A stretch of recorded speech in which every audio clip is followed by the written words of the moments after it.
So today I'm going to try to do a walkthrough of my growing area, and you'll only see the orchids that I remember to point out during the walkthrough.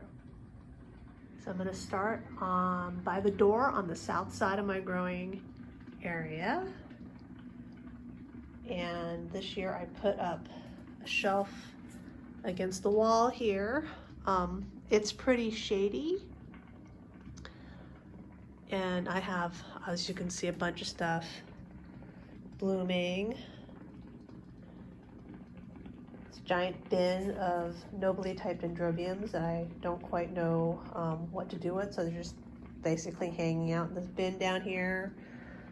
I have my vanilla, my Maxillary tenuifolias coming into bloom.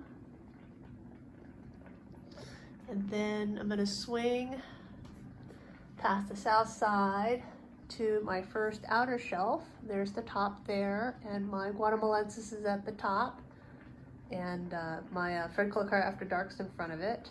And then we come to the shelf of Richard Mueller hybrids.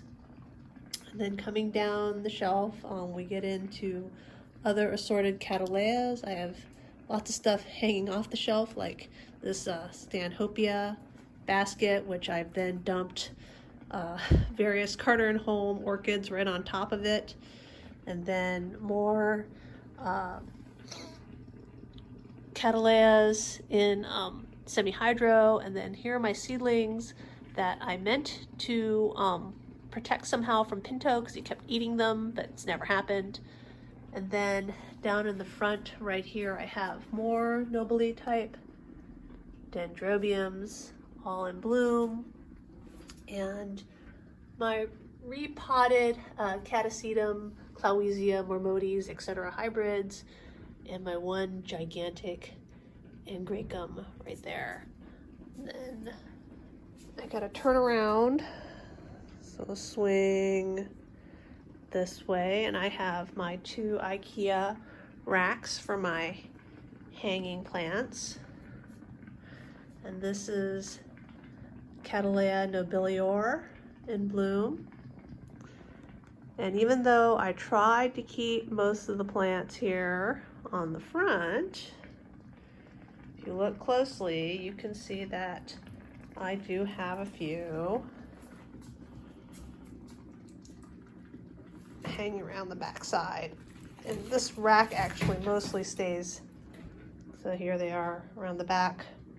Can't really see them, but it's mostly empty on this side. Then I have my final shelf, my third 6-foot shelf, and this year I tried all my Cymbidium encephalium up at the top there to get them enough light. And basically, because of how I have them set up, I have to bring them down off the shelf and water them by hand. My pump sprayer doesn't work very well. Then we have Cataleas. You know, I'm 50% of my collection's Cataleas. So this is Potenar pumpkin. That's almost fully in bloom now. And then way behind there in the back is Orange Passion Petite Prince. You can't see it very well. And then coming down onto this level, I have Kingianum type hybrids blooming. Just see them as spots of color. Yet more orchids down here. The overflow extra duplicate orchids that I've listed on my website. And then coming around the back side here, I have my one Phaeocalanthe, and then this is my Blatia that Pinto is eating like the naughty boy that he is. Then we finally have my table that I have put my most recent order from Sunset Valley Orchids on. So this is all but one of The Cattleyas I bought off the 2021 Cattleya list, and you can see that Pinto keeps getting up here. Look at this.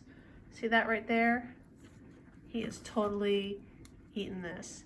And then this right here, excitingly, so when this came, it was still in sheath, so these buds popped in the last 2 weeks since this order has been sitting in my growing area. So that is my walkthrough. And then right here I have plants that are in bloom, and I have had to put up, like, this is Blatia striata, but Pinto basically, this had like 4 buds. Pinto bit them all off.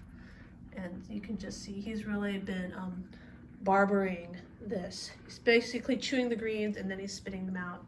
And then this is something I got from Susan. She sent it last summer. I don't know if it's going to open up more. I found it yesterday on the shelf, very closed. It doesn't seem like it really wants to open all the way. But this is Ponar Triple Love NN. So that's a walkthrough of my growing space.